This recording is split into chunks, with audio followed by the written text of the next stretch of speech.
আপনার সন্তান কখনো এমন কিছু করেছে যে তার মনে হচ্ছে সে নির্দোষ, কিন্তু বড়দের কাছে ভীষণ সমস্যা? আজ আমরা এমনই একটি সিনেমা নিয়ে কথা বলবো যাতে এই ধরনের সমস্যা প্রায়ই দেখা যাচ্ছে, এবং ছেলেমেয়েরা ঠিক কাজ করলেও মা বাবা কিভাবে তাদের ভুল বুঝছেন। হ্যাঁ, আমি বলছি বাংলা সিনেমা হামির কথা। বাংলা মুভি হামি একটি হৃদয় ছোঁয়া চলচ্চিত্র, যা শিশুদের সরল আচরণ এবং তাদের সামাজিক প্রতিক্রিয়া নিয়ে তৈরি। এটি শুধুমাত্র একটি গল্প নয়, এটি একটি সামাজিক আয়না। বরং বর্তমান সমাজে শিশুদের বেড়ে ওঠা, তাদের অসচেতন আচরণ এবং অভিভাবকদের দায়িত্ববোধ সম্পর্কে একটি খুব ভালো শিক্ষা দেয়।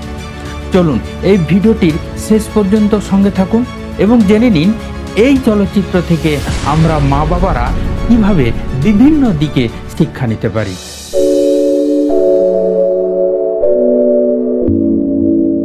আসি হামি সিনেমার সংক্ষিপ্ত ঘটনাবলী নিয়ে। হামি সিনেমা মূল চরিত্র দুটি বাচ্চাকে নিয়ে, একজন হলো ভদ্র এবং অন্যজন চিনি। এখানে ভদ্র এবং চিনির কিছু কথাবার্তা এবং তাদের আচরণকে ঘিরে বড়দের মধ্যে বিশাল বিতর্ক সৃষ্টি হয়েছে।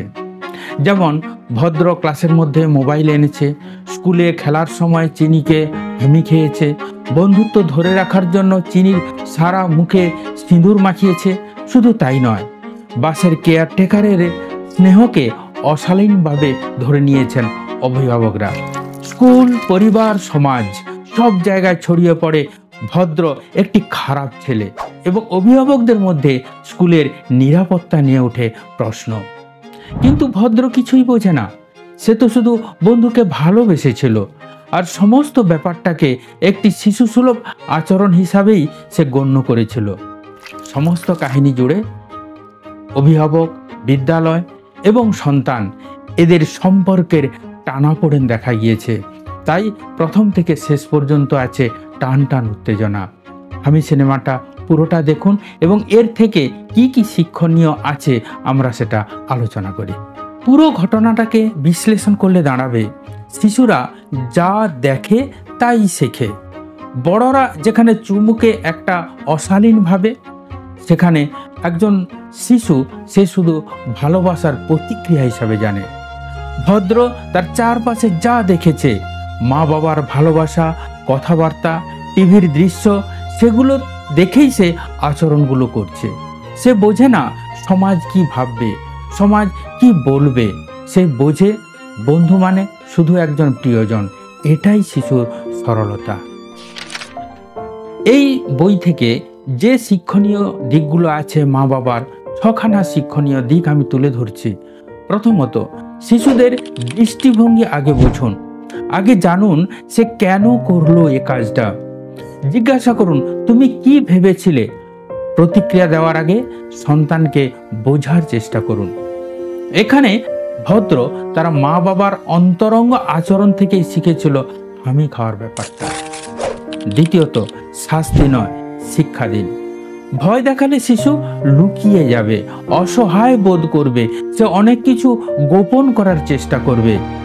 কথা বলে শেখালে ভবিষ্যতে সে সচেতনও হবে। এখানে শিশু বাসে টয়লেট করে দেওয়ায় সে নিজে লজ্জায় মুখ লুকিয়ে রেখেছিল, কিছুতেই সে কথা কাউকে বলতে পারছিল না।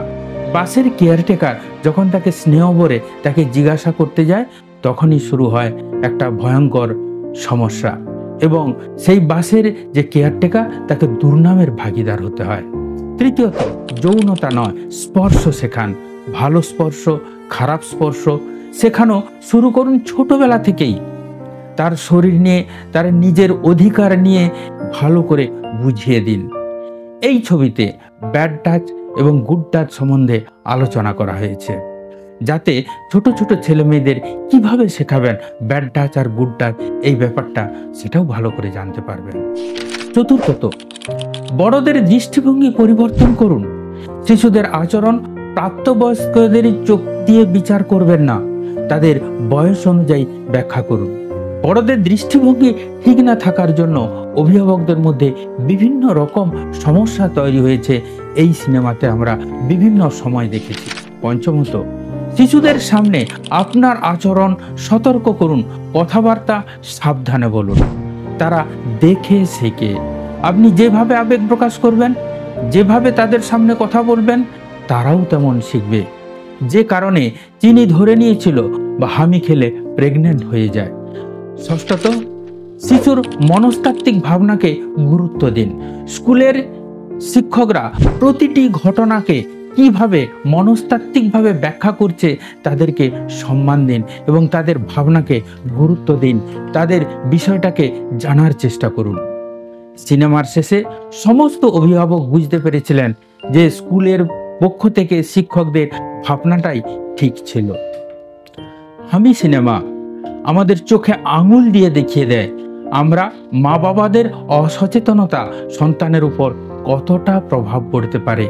আপনিও কি এমন পরিস্থিতির মুখে পড়েছেন? কমেন্টে জানাতে মোটেও ভুল করবেন না। ভিডিওটি ভালো লাগলে অবশ্যই লাইক, শেয়ার এবং সাবস্ক্রাইব করুন। শিশুদের জন্য একটা সুন্দর বোঝার মতো পৃথিবী তৈরি করতে আসুন আমরা সবাই মিলে একসঙ্গে কাজ করি।